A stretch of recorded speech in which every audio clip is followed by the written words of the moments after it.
Halo, Assalamualaikum kelas. Dan kita sudah pun berada dalam hari yang ke-9.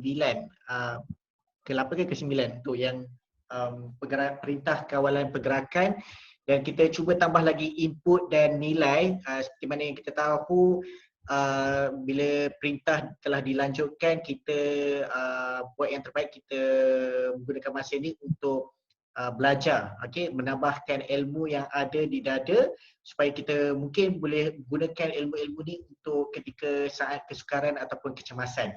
Dan seterusnya, kalau kita tengok teknik Polya bahagian ketiga, kita dah masuk ke dalam tu. Kita langkah kedua, cipta rancangan, plan of attack. Okey. Dari sini bila dalam peperangan kita nak ada attack macam mana, Caesar attack ke, blitzkrieg ke ataupun dan sebagainya, itu mungkin kita boleh kongsikan dalam video-video yang lain tentang strategi ataupun taktik peperangan yang ada.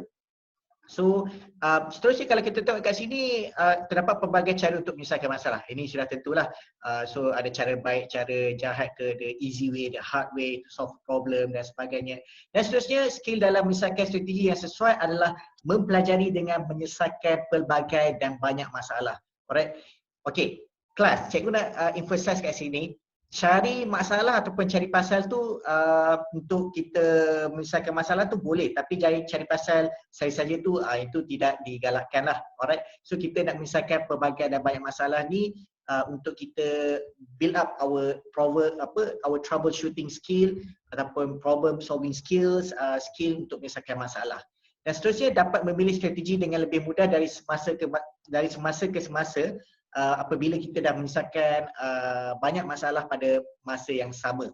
Okey. Seterusnya, kalau kita tengok sini, cuba dan jaya, trial and error. So kita cuba tengok mana-mana formula. Kalau ini lebih kepada bidang kimia ataupun bidang biologi untuk kita test perubatan dan sebagainya, kita cuba dan jaya. Dan dalam matematik pun tak kurang juga kita menggunakan cuba dan jaya ni ataupun try and error.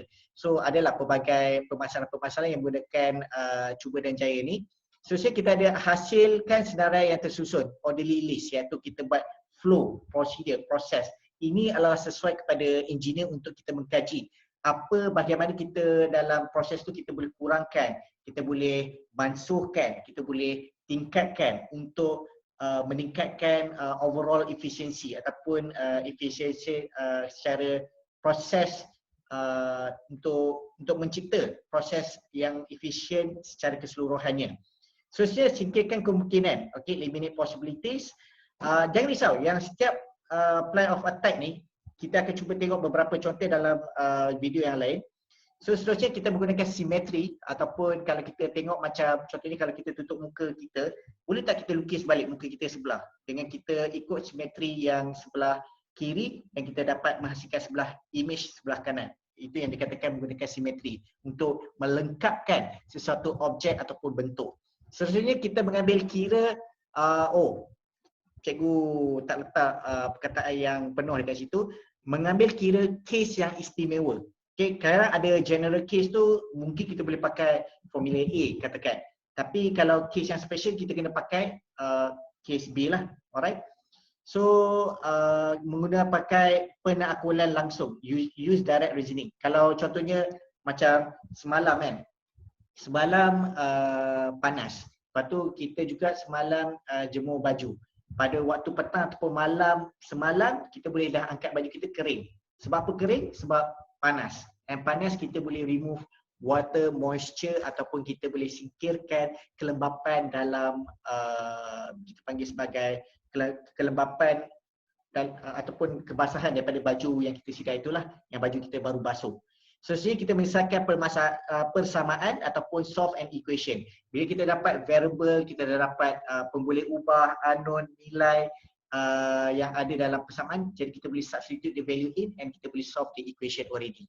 Okay, seterusnya, jadi kita berhenti dekat situ dahulu sebab macam cikgu dah janji semua yang bahawa kita akan buat video subscribe supaya tak adalah boring dan taklah memanjang.